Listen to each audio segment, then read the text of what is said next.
Hey guys, welcome back. So today I want to talk to you about what I think is a really important topic surrounding grief that a lot of people just don't seem to comprehend. And that is all of the ways that grief changes us as people from who we were before we were grieving. So stay tuned, that's what we're going to be talking about today.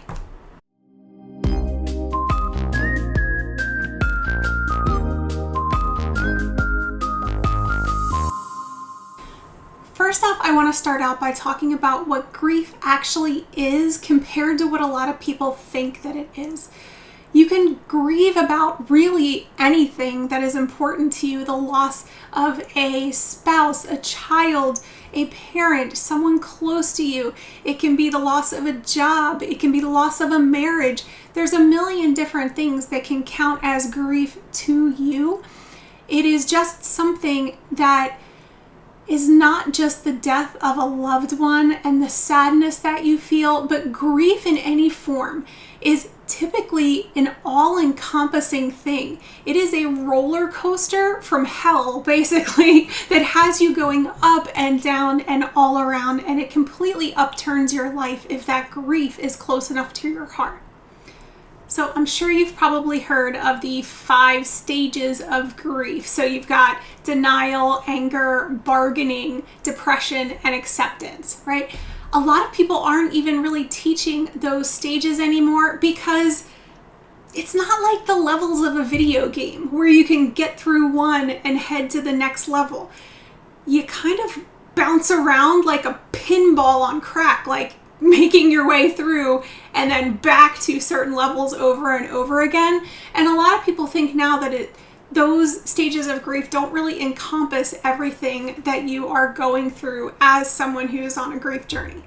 So if you're someone who's experiencing grief and you feel like your life is completely upended, but it's not going in that linear stage fashion, that is totally okay and normal, and just do things at your own pace. Everyone's experience is going to be different. There are some kind of core changes though that a lot of people who are grieving, no matter the kind of grief, will go through. And it's changes that a lot of people kind of in the outside world who haven't gone through a major loss yet don't really understand. Just don't understand. The first way that grief can really change kind of who you are as a person is with those big emotional changes. You might have had one sort of personality before your big loss, but after your loss, you're almost like a totally different person emotionally. A lot of people, could be laughing one minute and then crying the next. You might feel super sensitive to small things or even find solace in the most unexpected of places. Maybe you become the world's most empathetic listener when before you didn't really listen that closely when other people are talking. Maybe you just shut down and you feel numb for a really, really long time. Either way, the grief process makes your emotional barometer go completely haywire. I'm sorry, I'm so emotional. The next way that grief can completely change us is with what's called cognitive or mental changes. So it might seem close to emotional changes, but think of the emotional changes like your heart just going kind of wacko. The cognitive and the mental changes are more of your brain. They're brain focused. So this is the kind of thing where you walk into a room and you're like, why the hell did I come in here? Now, I did that on a normal basis even before I lost all the people in my life. But after my daughter died, it was magnified like crazy. Grief takes up so much of your brain space. If you are in deep grief and you're worrying and you are trying to make sense of what has happened to you, your brain is occupied doing bigger, deeper things. That means that you are left with just a wisp of cognitive ability that you had before to actually get anything accomplished with the rest of your brain.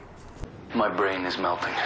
Grief can mess with your concentration, with your memory, with your ability to focus, and even with your sense of time.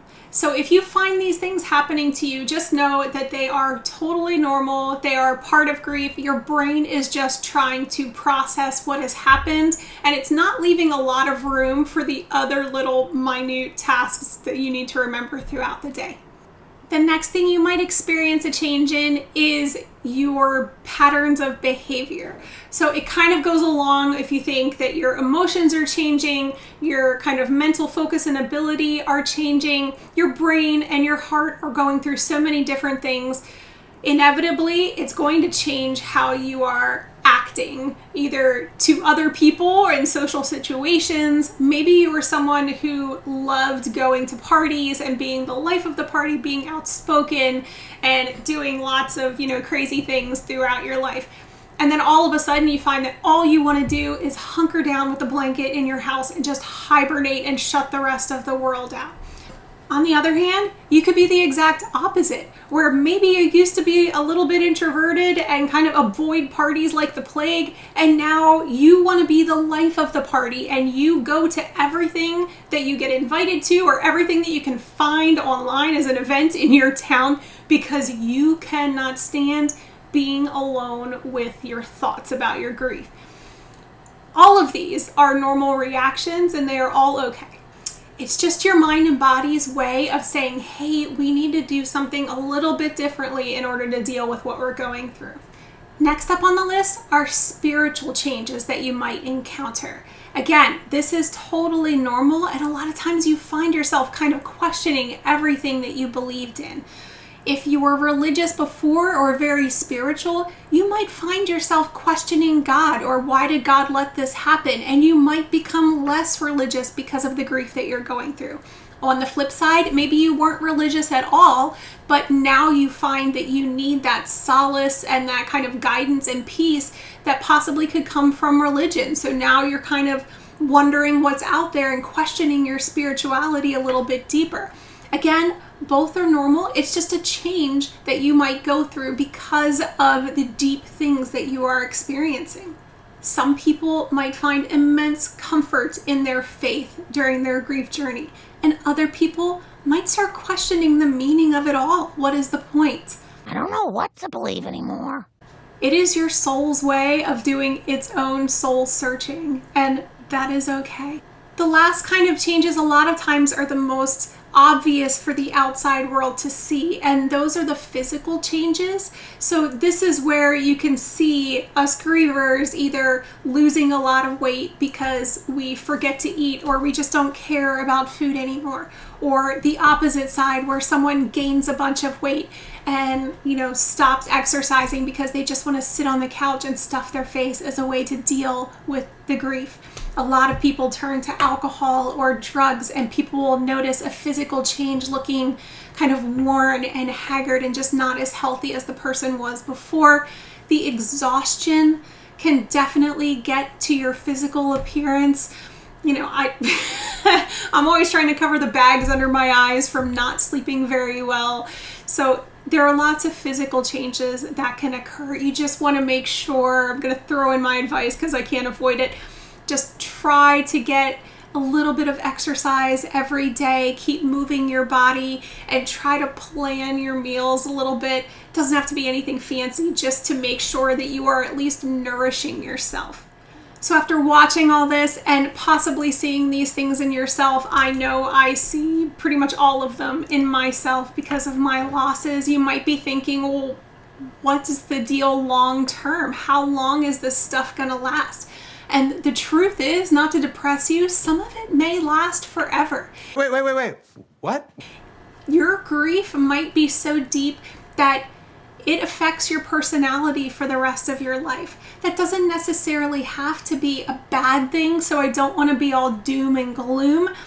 My hope for you, my biggest hope, is that these changes help you come out on the other side never forgetting your person, never not being sad about your person or your situation, but maybe being more empathetic and more kind and more caring and a better listener and a better steward of the world that we live in. because now we are much more aware of the beauty and the fragility of life. We only get one shot. We only got this one life. If you found this video helpful, I would love it if you would subscribe, hit the like button, hit the notification bell, all those things that help YouTube get my video out to other people to help them understand and normalize this grief journey that we are going through. Thank you so much.